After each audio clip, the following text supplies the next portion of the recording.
So the Las Vegas Raiders are staring down the barrel of the number one overall draft pick, and everybody is talking about head coach.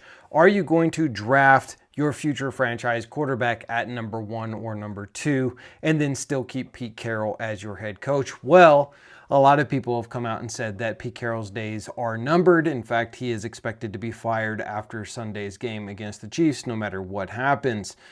That means that the Raiders are already looking for their head coaching replacement, and there are 4 top candidates that we're going to go over today. We're going to do the plus and minuses of each one, and my thoughts at the end as to who I think the Raiders will end up trying to sign and is the most likely candidate moving into the 2026 NFL year. Let's start out with a guy that really nobody's talking about right now, but the Raiders have reportedly been looking at him for a little bit, and that is Jesse Minter, the defensive coordinator for the Los Angeles Chargers. He really made a name for himself coming from Michigan, where he won a national championship with head coach Harbaugh and came over with him to be the DC with the Chargers. Now, he has put together a very good modern defense, which bringing him over to the Raiders would make sense because you're stealing him from a division rival, and he would know the ins and outs of an up-and-coming team with the Chargers that are going to be a good team for years to come.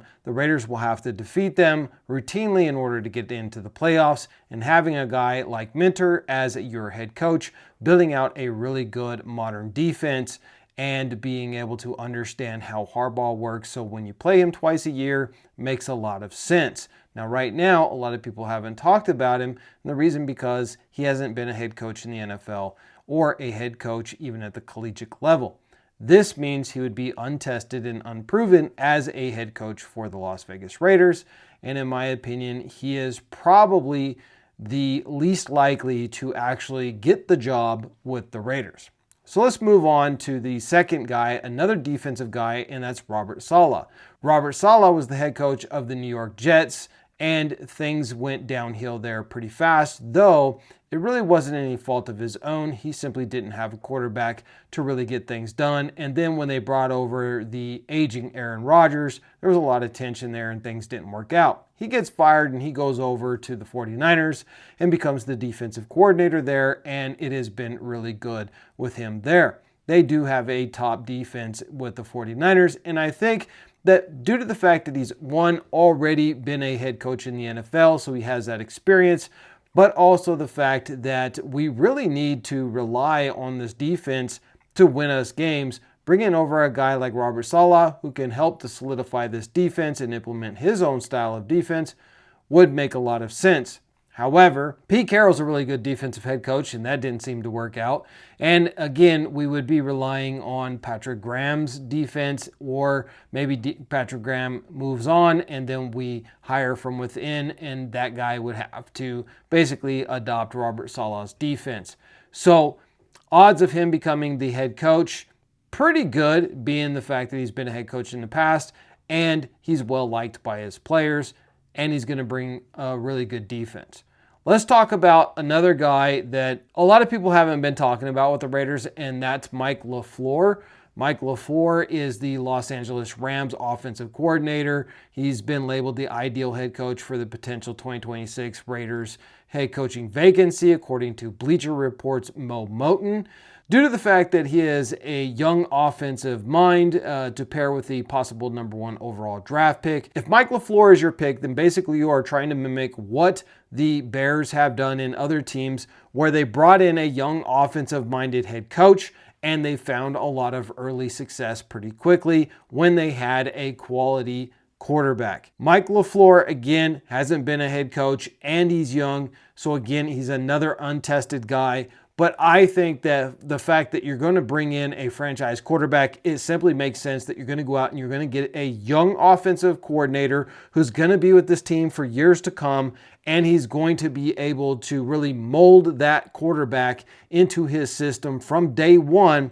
And if you're able to get through the bumps and the bruises the first year, because there will be, we're not going to be a playoff team year one, but if you can get through 2026 and get to 2027 where your young quarterback can really start to flourish in a system that he's now comfortable in, then you could have a system of winning year after year. And so I think Mike LaFleur is a really good pick for this position. I think he is a guy that is going to be highly sought after, however. And I think it does help the Raiders with the fact that we will have that number 1 overall draft pick. So in my opinion, I think he's got good odds, but I'll give you my final thoughts here at the end. Next, we're going to look at Klint Kubiak. Now, Klint Kubiak has had some ups and downs. His offense, he's a young offensive coordinator. He comes from a father who is an offensive genius back in the day. But Klint Kubiak has not been the greatest coordinator. He hasn't had the greatest offenses, but he is innovative at the same time. He's old school, so he kind of mixes the two together. And I think the fact that the Raiders have been looking at him for a while, and the fact that he is a young offensive coordinator, he's going to be very highly sought after. But again, the Raiders are going to have that number 1 overall draft pick. We're going to have that franchise quarterback. We've got all the pieces with Brock Bowers. We've got Ashton Jeanty. We've got Michael Mayer. We've got a decent offensive line when everybody's healthy, but it needs a really good offensive-minded coach to whip them into shape and becoming a top 10, maybe top 15 offensive line.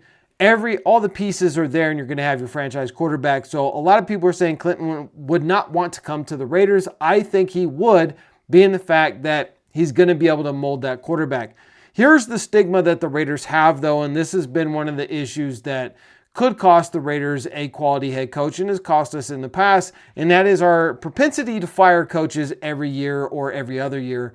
And when you really have gone through a couple of coaches year after year, one season, one and done, that's not giving a lot of confidence to a young offensive-minded coordinator coming in to take over this program. He's not guaranteed that he's going to be able to fulfill a contract because Mark Davis has a propensity to just fire people on the whim. Midway through the 2025 NFL season, Klint Kubiak was the hot ticket, and if it was able to continue, Klint would have been the sure shot number 1 best guy for any head coaching position. But the Seattle offense has kind of stumbled the past few weeks, and that has really made people take a second look to think, is this guy really all that in a bag of chips? So with all of that being said and done, listen guys, we went with the offensive guru in McDaniels, but he was a megalomaniac in his own mind. He had little man syndrome and nobody liked him. The other problem was his offense was really good with Tom Brady. It wasn't good with the Raiders, and so he was gone. And then you went through a series of some defensive-minded coaches, and that didn't work out. I don't think Robert Saleh is going to be the head coach of the Raiders. I also don't think it's going to be a defensive coordinator or defensive-minded head coach. I think you're drafting your franchise quarterback. You have to have a guy who can mold him and really put him in good positions to win. And at this point, we don't have an offensive coordinator. So by bringing in an offensive-minded head coach, you're kind of killing 2 birds with 1 stone. So I think obviously it's going to come down to Mike LaFleur and it's going to come down to Klint Kubiak. My money right now is on Mike LaFleur. I know a lot of people are all in the Kubiak boat, but I think when you really look at it, I think Mike LaFleur has what it takes to turn this franchise around and really mold his franchise quarterback for years to come and get the Raiders back into winning form, playoff contention, and maybe even a Super Bowl. Question is, what do you guys think? Who's your favorite candidate for head coach, DC, or OC in the coming 2026 NFL season? And I will see you guys in the next video.